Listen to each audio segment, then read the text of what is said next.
Hey, welcome back to World Entertainment, and things for Doctor Who just get worse and worse because the overnight numbers for episode 3 have dropped and they are not good. Not good at all, which we will have a look at. But before we do that, isn't it funny how all these people are coming out and trying to defend this show and saying, oh, it's 2024, it's time to move on from your standardized family viewing, it's all about queerness and all that good stuff. Except none of them seem to be tuning in either. No. They, of course, would never do that. And Ncuti Gatwa is out there now talking about how race is absolutely going to have to be a conversation in Doctor Who. Why? I would like to know why. And this is the funny thing, because everyone's saying, oh, if you don't accept Ncuti Gatwa, it's all because you're racist and you're homophobes and you're this and that. It's interesting that they're saying you're racist because the Doctor's now black. When people, the fan base of Doctor Who were championing and hoping Richard Ayoade would get the role. And if you've never seen him before, this is him. And as you can see, he's not exactly white now, is he? This is the same argument Disney Star Wars tried to give, and still does when they go, look at the racist fans, they're just racist and toxic. Even though the very fans they're calling racist are the people who, every time they put out a casting sheet for their movies, went, where the hell is Billy D. Williams? So it doesn't quite work, but Ncuti Gatwa is absolutely talking about, you have to address the Doctor's race. Why? Why is that even important?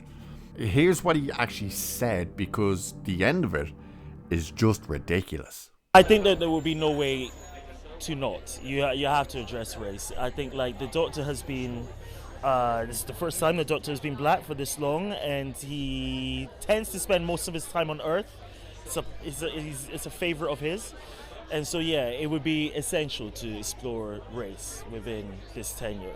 It's something that I would want to do, and I don't think you could ignore it. You can't ignore my chocolateness, so we're not going to ignore that. Yes, you're absolutely going to have to address his chocolateness. Okay, if you say so, sunshine. But then, the series numbers are plummeting, and the cope, oh my good God, the cope is unbelievable. We've gotten everything from, oh, people are just bigots and hateful and spiteful, to it was nice weather. You hear that, sunshine? You hear that, you big ball of fire in the sky? It's your fault. Yes.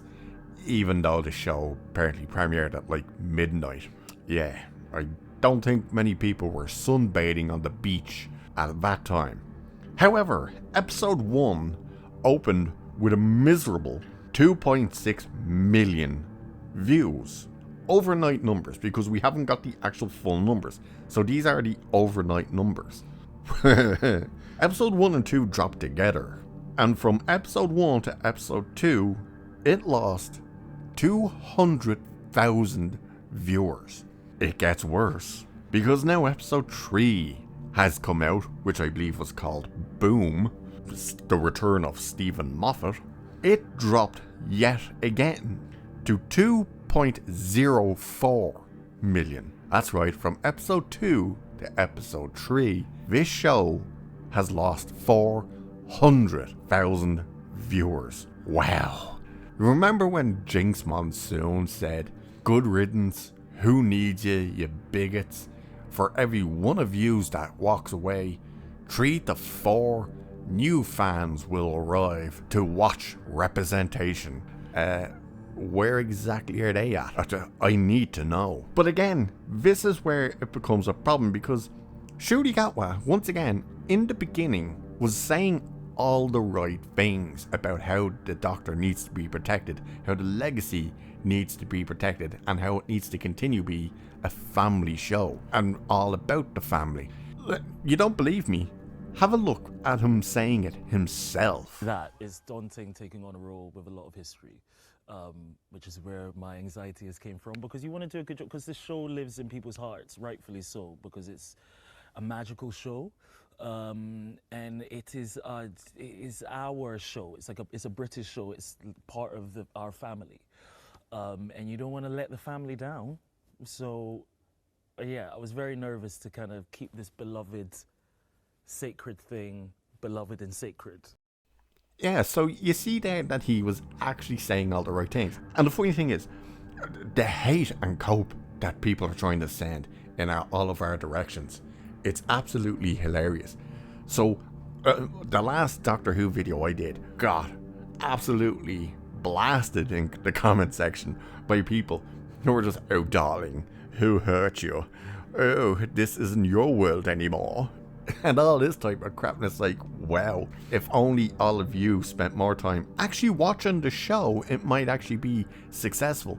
But no, you don't watch it. You scream and shout for all this stuff, but once it's given to you, you never actually embrace it or watch it, do you? So you're trying to say the likes of Jinx Monsoon and all you other idiots are out there trying to say, oh, yous are all just getting louder as you're getting smaller.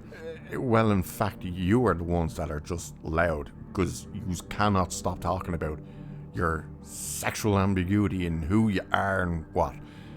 Who do you know walks into a room and introduces themselves as, hi, I'm Bob and I'm gay? Okay, Bob, sit the hell down and shut up. No one cares. You all scream and shout, but you don't actually watch this stuff, do you? So, all you do is go me, and all we literally hear when you do it is loud noises. Yeah, that's literally all we see in here, because that's all yous are. It's just a loud noise, this loud little bubble over in the corner who thinks the world is what's inside your bubble. And unfortunately for you, all you get to hear back from the real world is Gay. Yeah. But then you have the likes of Russell T Davies and Jinx Monsoon and Ncuti Gatwa all out there now telling fans to go away. It's no longer for them. You have articles saying, oh, straight white men, it was never made for you, and all that type of stuff. And they're telling fans, go out and touch grass. And that seems to be exactly what's happened. And now they're like, oh, it's because they're all bigots. No, it's because you said don't watch, so no one watched. And what? What's that? You serious? No. Really? Can we show it? We can't. Oh my god. Really? And you're sure about this? Oh wow. Ladies and gentlemen of the only two genders that there is, this just in, breaking news. We have just obtained exclusive behind the scenes footage of Russell T Davies and Ncuti Gatwa during a break from filming of Doctor Who. This is a world exclusive. This is a first. I don't know how we managed to get this, but my good God, we got it. And we're all about to watch it together. Let's see what exactly goes on behind the scenes with these two when they're on break from filming.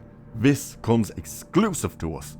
Let's have a look at this together. Because I can sing too. In fact, I'll sing right now. If you want to get down on these hairy balls, why don't you jump right in? It's a crotch party right up in here. Why don't you lick on this big John? Stop it, Dale, stop it. Wow. Oh, that was insane. What do they be smoking and drinking during the breaks to be doing that type of stuff? Good God, what weirdos. Whew, yeah, that's your exclusive clip. Oh wow, that's insane. But anyway, let's get back to this, shall we? Because that was just crazy. How are they allowed to get away with that type of stuff? But there was an interview with Russell T Davies over at Collider. Now, ironically, it was a video, and for reasons best known to themselves, because they haven't explained why, Collider has removed the video. Yeah, that's right. They left up the article and stuff, but they've actually removed the video. I wonder if it's because it was getting clipped or something. Don't know. They haven't come out and said. But listen to what Russell T Davies said, because He contradicts himself in an earlier interview. This is what he says now about the world of 2024 and calling fans basically bigots and that they're just a dark little corner of the internet. So he said this is the world and it's 2024 and we're all embracing this. Twitter might kick off and in dark little corners people might argue, but that's not the real world. The real world is one of acceptance with battles to be fought and votes to be gained. I'm not naive to the problems that exist, but God, it's a more welcoming world. In schools, we now have people who can come out in schools and be happy and thrive, which when I was that age was literally impossible. So that's got to be a better world. So I simply write quite naturally. I don't think about it that much. That is my world, and I'm trusted by my bosses to put my world and put my writing on screen. So I confidently do. Okay, we'll get to the Twitter part in a minute, but when he's saying that's his world and that's his writing, that is the issue. We don't want to see your world on screen. We want to see the world that was created 60 years ago. You know, Doctor Who. Yes, the world has moved on, and yes, it is more accepting, and yet yous all still lose your absolute shit when yous don't get your way. But nobody wants to see Russell T Davies on screen, and that's essentially what he's doing now. He's injecting his own persona in. When he's saying that's the real world, no, that's not the real world. You're trying to say how it's all acceptance, and yet at the same time you're saying no, it isn't. Which is it? You're arguing in countries and parts of the world where you are accepted, and it is accepted all around. Why don't you go to the countries where it's not and try and force your crap over there? You keep screaming and shouting at the people who have accepted you with open arms, and yet it's the other side of the world that has the issue with you, and yet you never go near it, do you? Very interesting. But you heard what he said about the little dark corners of the internet and Twitter, that it's all this little battles and oh, they're so argumentative and stuff. And yet, he also said this before. I'm the man who created Queer as Folk in 1999. I live off risk, said the returning showrunner. I love it. I think we can be unfair to fans sometimes when we say the viewers are polarized because there's nothing fans love more than a good debate. Just go and talk to a bunch of football fans. There are no football fans saying our team is perfect, we're really happy, and we've got nothing to say. They're all arguing all the time, and that's just what fandom is. If things are polarizing, I think we're in a healthy position, but I also think we sometimes overstate the importance of Discord on Twitter. So you're saying it's the fans arguing and debating that actually puts you guys and the show in a healthy position, and yet at the same time you're saying it's just dark little corners where people might argue, even though you're saying the queerness and trans stuff that you're injecting, that it's your responsibility to inject into these things, is the real world, even though it's really not. It's very interesting how two statements from the same person can so vastly contradict each other. Really, really strange. But again, they told people to go out and touch grass, that they're not needed, they're not wanted, go away, go outside, good riddance, it was never made strictly for you, all of this crap. The numbers are plummeting, and again, all we hear every time they open their mouth is Loud noises! Yeah, so what else could you say? The only people who have heard this show is Ncuti Gatwa, Russell T Davies, and Jinx Monsoon, with all the retarded crap they've been out there saying. And for everyone that's jumping into the comment section saying it all, again, I ask you, you said, who hurt me? And who hurt the likes of me on YouTube and stuff? No, sunshine. Who hurt y'all of you? And who's hurting Doctor Who? Oh, that's right. You all are.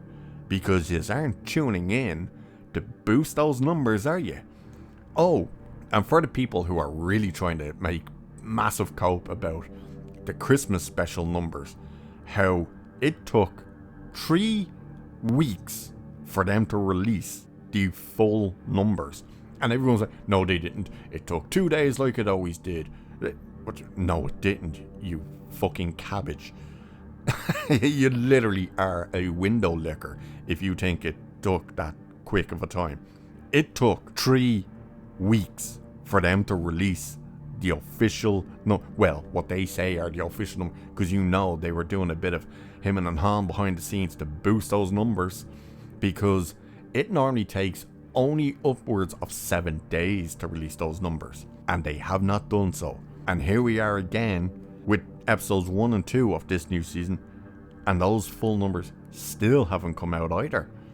Yeah, it's kind of like they're trying to get all these numbers out of thin air and boost them so it'll go, oh, it was 4.10, but now look, it's 12 million.